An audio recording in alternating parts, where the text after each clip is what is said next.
আমার অনুরোধ রইল রওজোয়ান, নিজেরে বরবাদ করে দিও না বাপ, নিজেরে শেষ করে দিও না, নষ্ট করে দিও না, কষ্ট পাইবা বাপ।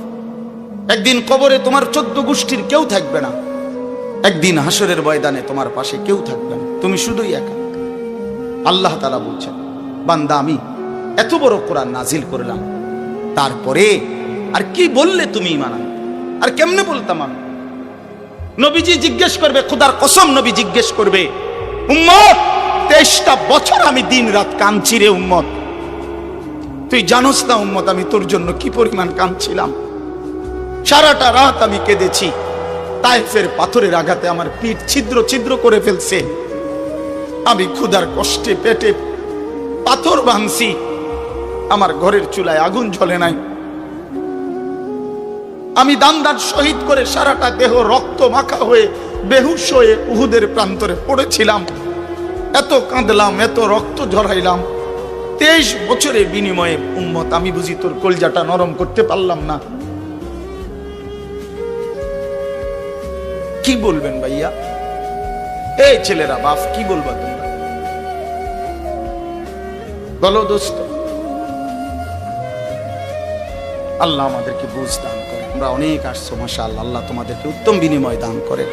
সব ছেলের কাছে বন্ধু, যদি পারি, যদি বলতা, হাত জোর করে বলতাম, সেজদা দিও, তুমি নামাজ পড়ো, নিজেরে নষ্ট করো না, নিজের আখলাক, নিজের চরিত্র, নিজের জিন্দেগির কদর করো ভাই, নামাজ পড়ো, নিজেরে ভালো রাখো, অশ্লীলতা, বেহায়াপনা, নোংরা ছবি, নর্তকীর নাচ, জিনা, ব্যভিচারের দৃশ্য দেখো না ভাই, দেখো না।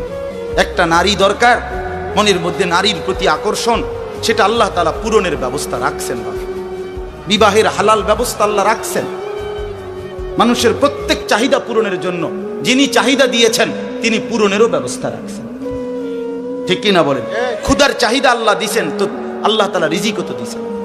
তৃষ্ণার চাহিদা আল্লাহ দিছেন, তো পানিও তো আল্লাহ দিছেন। যে যৌবনের চাহিদাও আল্লাহ দিছেন, তো সেটার জন্য হালাল বিবাহের ব্যবস্থাও তো আল্লাহ তাআলা রাখছেন। তো নষ্ট হয়ে যাওয়া কেন? নিজেরে বরবাদ করে দেওয়া কেন ভাই? আমার আল্লাহ যেন জিজ্ঞেস করছে, হায় আমার ইমানদার বা, আমি না তোমারে মুসলমান বানাইলাম, তোমারে না আমি সর্বশ্রেষ্ঠ রাসূল দিলাম, নবী মুহাম্মদ সাল্লাল্লাহু আলাইহি সাল্লামের চাইতে সর্বশ্রেষ্ঠ রাসূল আর কেউ আছে? কোরআনের চাইতে দামি কোনো কিতাব আছে? ইসলামের চাইতে দামি কোনো ধর্ম আছে? আল্লাহ তাআলার চাইতে বাদ দিয়ে আর কোনো মালিক আছে? তো আল্লাহ বলেন, আমি তোমার মালিক, আমার নবী মুহাম্মদ সাল্লাল্লাহু আলাইহি সাল্লাম তোমার রাসূল, কোরআন তোমার কিতাব, ইসলাম তোমার ধর্ম। অতএব তুমি কেন ভুল পথে যাইবা বান্দা? তুমি নামাজ পড়বা না কেন? তাইলে নামাজ তুমি যদি না পড়ো, তো এই নামাজ তাইলে কার জন্য দিলাম? হালাল হারাম এটা কার জন্য দিলাম? আমি আল্লাহ। আমার রাসূলকে 23 বছরে আমি সমস্ত কিছু বলাইলাম, তাইলে কার জন্য? আমাদেরই যদি পছন্দ না হয়, ছেলেরা তোমরাই যদি নামাজ না পড়ো, তো মুসলমানের ঘরে জন্ম নিয়ে যদি তোমারই সেজদা দিতে মনে না চায়, তো তোমার সাথে বেঈমানের তফাৎ কি বেটা? এই অপদার্থ যারা সেজদা দাও না, নামাজ পড়ো না, তুমি জানো মিয়া, যেই কপাল সেজদা দেয় না, হয়তো মানুষের বাচ্চা না, সমস্ত বেনামাজি এ তো হাইওয়ান, এ তো চতুষ্পদ জন্তু, এ তো চতুষ্পদ জন্তু বাবা। যে কপালে সেজদা নাই সে শয়তান, যে কপালে সেজদা নাই সে ইবলিস, যে কপালে সেজদা নাই সে মালউন, আল্লাহ তাআলার পক্ষ থেকে অভিশপ্ত। কোরআন শরীফে আছে। ইবলিসকে কেন ইবলিস বলে? সেজদা দেয় নাই। শয়তানকে কেন শয়তান বলল? আগে কি তারে শয়তান কইতো? সেজদা দেয় নাই, তো এখন থেকে শয়তান। সেজদা দেয় নাই, এখন থেকে ইবলিস। সেজদা দেয় নাই, এখন থেকে রজিম, অভিশপ্ত। সেজদা দেয় নাই, এই কারণে আল্লাহ বলছে, ওয়া ইন্না আলাইকাল লানাতা ইলা ইয়াউমিদ্দিন, তোর উপরে কিয়ামত পর্যন্ত আমি আল্লাহর লানত। কি নিয়ে আসব? কি বলো ভাই? এত লানত নিয়া, আল্লাহর এত অভিশাপ নিয়া দুনিয়ায় চলবে কেমনে? আখিরাত চলবে কেমনে? জীবন মানে শুধু কয়টা ভাত মাছের নাম ভাইয়া? একটু ঘুমাইতে পারলাম, একটু খানা দানা খাইলাম, কয়টা টাকা রোজগার করলাম, যৌন চাহিদা, লজ্জাস্থানের চাহিদা পূরণ করলাম, খালাস, এরই নাম দুনিয়া? এ তো জন্তু জানোয়ারেরও পূরণ হয়। গরু, ছাগল, কুকুর, বিড়ালও তো খায় ভাই, এরাও তো ঘুমায়, এরাও তো পেশাব পায়খানা করে, এদেরও তো যৌন চাহিদা পূরণ করে। নাহলে কুত্তার বাচ্চা হয় কেমনে, বিড়ালের ছাও হয় কেমনে? সে যদি যৌন চাহিদা পূরণ না করে, তো জীবন মানে এটুকুই, জীবন মানে দূরই। তাহলে পার্থক্য কি আমাদের? পার্থক্য কোথায় বাপ? তো আল্লাহ তাআলা আমাদের কাছে বললেন, ইত্তাকুল্লাহ, বান্দা আমি এটা চাই তোমার কাছে, তুমি গুনাহ করো না, আর 10 জন যা ইচ্ছা তাই করো, তুমি নাফরমানি করো না, তুমি আমার পছন্দের বান্দা, আমার গোটা জান্নাত আমি তোমার জন্য বানাইছি, তুমি আসবা ঈমান নিয়া, তাকওয়া নিয়ে, আমি আমার পুরাটা জান্নাত, অনন্তকালের জান্নাত তোমারে বুঝাই দেব, তোমারে বুঝাই দেব। এই জন্য ভাই, দোস্ত আমার, বন্ধু আমার, আমি অনুরোধ, আমার কথা শেষ, আমি এতটুকু কথাই বললাম, গুনাহ ছেড়ে দিন। কেন মিথ্যা বলবেন? কেন নামাজ পড়বেন না? কেন সেজদা দিলেন না বাপ? আল্লাহ তাআলার সাথে এখানে একটা কথা আছে, লাস্টের আয়াত আমি শুনাইতেছি আপনাদের, বড় সাংঘাতিক একটা কথা আল্লাহ তাআলা বলছেন, আপনি শুনেন। তো আল্লাহ তাআলা আমাদের এখানে শুনাইছে, তোমরা যারা যারা আমার মুত্তাকি বান্দা হবা, তোমরা যারা গুনাহ থেকে বেঁচে থাকবা, নেক আমলে অভ্যস্ত থাকবা, আমার ওয়াদা, ইন্নাল মুত্তাকিনা ফি যিলালিন ওয়া উয়ুন, আমি আল্লাহ তাআলা আমার সমস্ত মুত্তাকি বান্দাকে জান্নাতের ছায়াতেই রাখবো। উয়ুন, জান্নাতের নহর, দুধের নহর, মধুর নহর, মদের নহর, পানির নহর, 4টি নহর বেষ্টিত জান্নাতের মধ্যেই আমি তাকে 24 ঘন্টা থাকতে দেব। ও ফাওয়াকিহা মিম্মা ইয়াশতাহুন, আল্লাহ তাআলা বলেন, এবং আমি আমার মুত্তাকি বান্দাকে তার চাহিদা মতো সমস্ত ফল ফলাদি, খাদ্য আহার্য আমি তাকে জান্নাতে দান করব। কুলু ওয়াশরাবু হানিআম বিমা কুনতুম তা'মালুন, আল্লাহ তাআলা জান্নাতি বান্দাকে পুরা জান্নাত দেখাইয়া, কোটি কোটি নাজ ও নিয়ামত দেখাইয়া আল্লাহ বলবেন, বান্দা আরামসে নিশ্চিন্তে তুমি এই জান্নাতের যা মন চায় খাও, বিমা কুনতুম তা'মালুন, তোমার সারা জিন্দেগীর আমলের বিনিময়, ওই যে কষ্ট করে নামাজ পড়েছো, রোজা রেখেছো, সেজদা দিয়েছো, তাহাজ্জুদ পড়েছো, দান সাদকা করেছো, হজ করেছো, গুনাহ থেকে বেঁচে থাকছো, বিন নারী দেখো নাই, জিনা ব্যভিচারে যাও নাই, মদ জুয়ার আড্ডায় যাও নাই, সুদের টাকা খাও নাই, হারামের টাকা রোজগার করো নাই, বেপর্দা চলো নাই, আল্লাহ বলে বিনিময়ে আজ তোমার সমস্ত আমলের বিনিময়ে আমি আল্লাহ পুরা জান্নাত খুলে দিলাম, তোমার যা মন চায় তা আরামসে ভোগ করো। সুবহানাল্লাহ। ইন্না কাযালিকা নাজজিল মুহসিনিন, আল্লাহ বলেন এভাবেই আমি সমস্ত নেককার বান্দাদেরকে বিনিময় দিয়ে থাকি। শুধু তোমারে না, পুরা জান্নাতের সকলকে দেখো আমি আল্লাহ তাআলা ভরপুর নিয়ামত দিয়ে পূর্ণ করে দিয়েছি। আমার ভাই, অতএব আমরা বোকা না। আমাদের মসজিদের ইমাম সাহেবরা 8,000 টাকা 10,000 টাকা ইমামতিতে চাকরি করে, খোদার 30 দিন কষ্ট করে চলে। বোকা এই কারণে না, বোকা না ভাইয়া। আপনারা ভাত মাছ খাইয়া যদি বড় হন, তো মোল্লা মুন্সি ওনারা কি সিরা খাইয়া বড় হয়েছে? তো ও তো বোকা না বাপ। কেমনে সুদে টাকা নিলে, কিস্তিতে টাকা নিলে, কেমনে কি করলে দুনিয়া আরো কামাই করা যায়, এটা না বুঝার কি আছে? বুঝে সবাই, কিন্তু কেউ আখেরাতের ভয়ে ছেড়ে দেয়, কেউ আখেরাতকে ভুলে দুনিয়ার নাফরমানিতে লেগে যায়। এই হলো তফাৎ। বুঝে না এমন না। তো আল্লাহ তাআলা বলেন, এবার দেখেন এই শেষ কথা, ওয়াইলুন ইয়াউমাইদিল লিল মুকাদ্দিবিন, আল্লাহ তাআলা বলেন সমস্ত মিথ্যাবাদী, নাফরমান, পাপী, তাদের জন্য কিয়ামতের দিন অনেক বেশি দুর্ভোগ, লাঞ্ছনা, আযাব।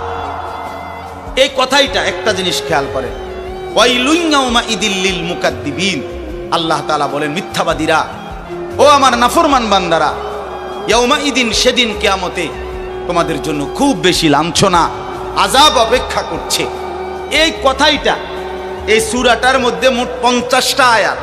এই 50 আয়াতের মধ্যে 10টা আয়াত এই কথাইটা বারবার কইছে। এক কথা 10 বার বলছে আল্লাহ এই আয়াতে, ওয়াইলুন ইয়াউমাইদিল লিল মুকাদ্দিবিন, ওয়াইলুন ইয়াউমাইদিল লিল মুকাদ্দিবিন, ওয়াইলুন ইয়াউমাইদিল লিল মুকাদ্দিবিন, এই কথাইটা বলছে বারবার।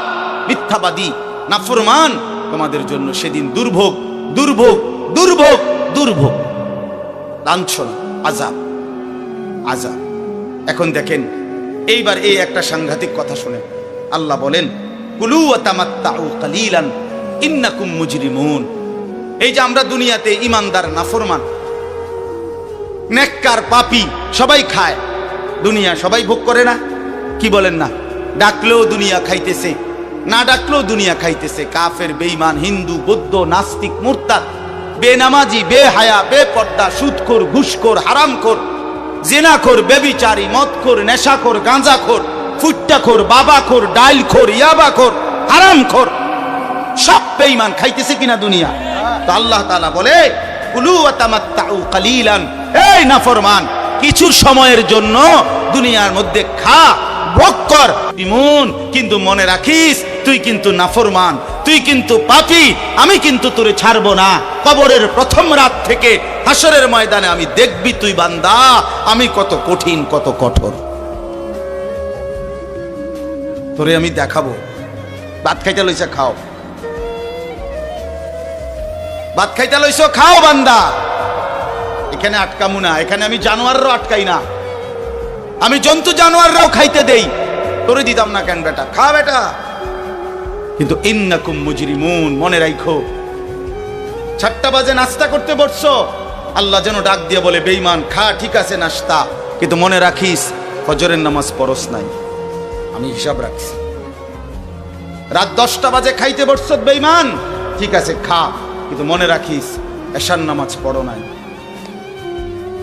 ঘর করলা, ফার্নিচার বানাইলা, ঠিক আছে থাকো, তো মনে রাখো এগুলো সুদের টাকা, এগুলা কাস্টমারের ঠকাইয়া, মিথ্যা বইলা, ওজনে কম দিয়া, ওই টাকা আমি জানি, আমি বান্দা দেখব।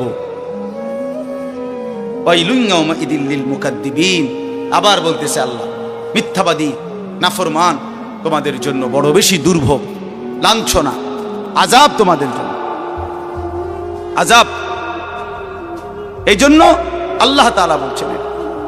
এরপরে আবার বলে দেখেন, ওয়া ইযা কিলা লাহুমুর কাউ লা ইয়ারকাউন, এই ছেলেরা তোমরা সবাই শোনো, আল্লাহ তাআলা আবারও বলতেছে, সমস্ত মিথ্যাবাদী নাফরমান তোমাদের জন্য হাসরের ময়দানে কেন লাঞ্ছনা হবে? এর প্রধান কারণ, ওয়া ইযা কিলা লাহুমুর কাউ লা ইয়ারকাউন, যখনই বলা হতো নামাজ পড়তে, যখনই বলা হতো রুকু করতে, যখনই বলা হতো সেজদা দিতে, লা ইয়ারকাউন, আল্লাহ তাআলা বলেন সে রুকু করে না, সেজদা দেয় না, নামাজ পড়ে না, নামাজ পড়ে না। আল্লাহ বলেন আমি এতবার বললাম, এতবার বললাম, একটা দিনে 5 বার মসজিদে আজান হইল, একটা মহল্লায় শুধু একটা মসজিদ না, এক এক ওয়াক্তে এক এক জনের কানে কমপক্ষে 10টা মসজিদ থেকে আজানের আওয়াজ আসে, ঠিক কিনা বলে? কি রে বান্দা এত শক্ত হইলি কেমনে বান্দা?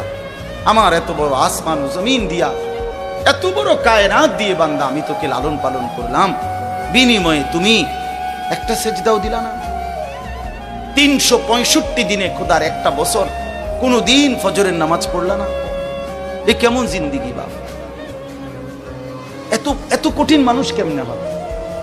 এত পাষাণ মুসলমান কেমনে হয় বাপ?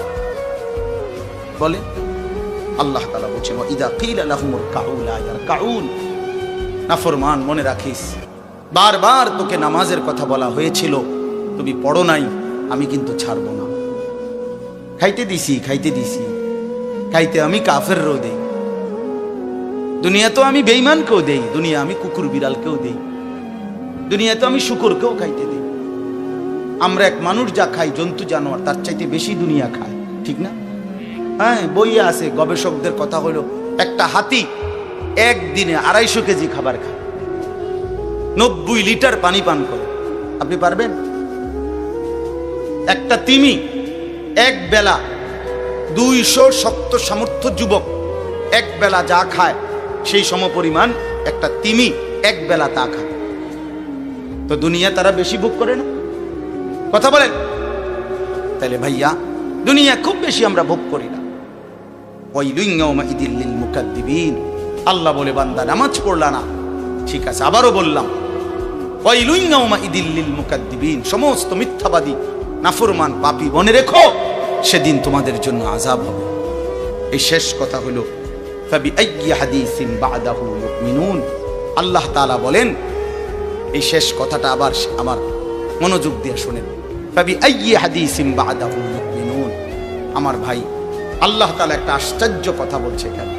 আল্লাহ বলছে, বান্দা তুমি জানো আমি 23 বছরে আমার প্রিয় রসুলের মাধ্যমে 30 পারা কোরআন নাজিল করে আমার সর্বশ্রেষ্ঠ কথা এগুলো আল্লাহর কথা কিনা বলেন না ভাই? আল্লাহ বলেন 23 বছরে 30 পারা কোরআন নাজিল করে আমি আমার সর্বশ্রেষ্ঠ আমার কথাগুলো আমি তোমাকে জানাইলাম। আর আমার সবচেয়ে প্রিয় রসুল 1.25 লাখ আম্বিয়ার মধ্যে সর্বশ্রেষ্ঠ রসুল আমি তোমাকে দিলাম, কিতাবও দিলাম সর্বশ্রেষ্ঠ, রসুলও দিলাম সর্বশ্রেষ্ঠ। আল্লাহ বলছে, বান্দা এরপরে আর কোন কথা বললে, আর কোন নবী পাঠাইলে তুমি ঈমান আনতা? আর কি বললে ঈমান আনতা? আর কি বললে আমারে বিশ্বাস করতা? আর কেমনে বললে বান্দা সেজদা দিতা? আর কতগুলো কথা বললে বলেন? এই জন্য নওজোয়ান, আমার অনুরোধ রইল, নওজোয়ান নিজেরে বরবাদ করে দিও না বাপ, নিজেরে শেষ করে দিও না, নষ্ট করে দিও না, কষ্ট পাইবা বাপ। একদিন কবরে তোমার 14 গোষ্ঠীর কেউ থাকবে না, একদিন হাসরের ময়দানে তোমার পাশে কেউ থাকবে না, তুমি শুধুই একা। আল্লাহ তাআলা বলছেন, বান্দা আমি এত বড় কোরআন নাজিল করলাম, তারপরে আর কি বললে তুমি ঈমান আনবে? আর কেমনে বলতাম আমি? নবীজি জিজ্ঞেস করবে, খোদার কসম নবী জিজ্ঞেস করবে, উম্মত 23টা বছর আমি দিন রাত কাঁদছি রে উম্মত, তুই জানোস না উম্মত আমি তোর জন্য কি পরিমাণ কাঁদছিলাম, সারাটা রাত আমি কেঁদেছি, তায়েফের পাথরের আঘাতে আমার পিঠ ছিদ্র ছিদ্র করে ফেলছে, আমি ক্ষুধার কষ্টে পেটে পাথর ভাঙছি, আমার ঘরের চুলায় আগুন জ্বলে নাই, আমি দান্দার শহীদ করে সারাটা দেহ রক্ত মাখা হয়ে বেহুশ হয়ে উহুদের প্রান্তরে পড়েছিলাম, এত কাঁদলাম, এত রক্ত ঝরাইলাম, 23 বছরের বিনিময়ে উম্মত আমি বুঝি তোর কলজাটা নরম করতে পারলাম না? কি বলবেন ভাইয়া? এই ছেলেরা বাপ কি বলবা তুমি? বলো দোস্ত। আল্লাহ আমাদেরকে বুঝ দান করে, আল্লাহ আমাদেরকে ফিকির দান করে, আল্লাহ তাআলা আমাদের সবাইকে কবুল করে। বাস্তব কথা হলো মাহফিলটা আসলে অনেক ভিতরে, আমার ডায়েরিতে লেখা কসবা, এটা এতটা ভিতরে আমি কল্পনাও করতে পারি নাই। আগের থেকে যদি আমার জানানো থাকতো যে এটা এত ভিতরে, তাহলে আমার এতটা কষ্ট হইতো না। আমার আরেকটা মাহফিল আছে মাধবপুর, মিরপুর, আমি কখন যাবো, কিভাবে যাবো আমি কিছুই বুঝতেছি না। আমি ভাবছি অল্প একটু জায়গা হবে কসবা, এটা এতটা ভিতরে, এতটা ভাঙ্গা রাস্তা। আমার এটা ভাঙ্গা হওয়া অপরাধ না, আমার আগে জানাইলে আমি আর একটু আগে আসতাম, আরো আগে রওনা দিতাম। এই কারণে আমি আর সময় দিতে পারলাম না। আন্তরিকভাবে আমি দুঃখ প্রকাশ করছি। আবার যদি আল্লাহ কোনোদিন তৌফিক দেয় আবার আসবার চেষ্টা করবো, আল্লাহ যদি নসিব রাখে। আপনারা সবাই মনোযোগ দিয়ে সুন্দরভাবে মৌলানার বয়ান শুনেন। আল্লাহ তাআলা আপনাদের এই মাহফিল, এই মাদ্রাসা, নওজোয়ান সাথী তোমরা অনেক আসছো, মাশাআল্লাহ, আল্লাহ তোমাদেরকে উত্তম বিনিময় দান করে। সব ছেলের কাছে বন্ধু, যদি পারি, যদি বলতা, হাত জোর করে বলতাম, সেজদা দিও তুমি, নামাজ পড়ো, নিজেরে নষ্ট করো না, নিজের আখলাক, নিজের চরিত্র, নিজের জিন্দিগির কদর করো ভাই, নামাজ পড়ো, নিজেরে ভালো রাখো। অশ্লীলতা, বেহায়াপনা, নোংরা ছবি, নর্তকীর নাচ, জিনা, ব্যভিচারের দৃশ্য দেখো না বাবা, দেখো না। একটা নারী দরকার, মনের মধ্যে নারীর প্রতি আকর্ষণ, সেটা আল্লাহ তাআলা পূরণের ব্যবস্থা রাখছেন বাবা। বিবাহের হালাল ব্যবস্থা আল্লাহ রাখছেন।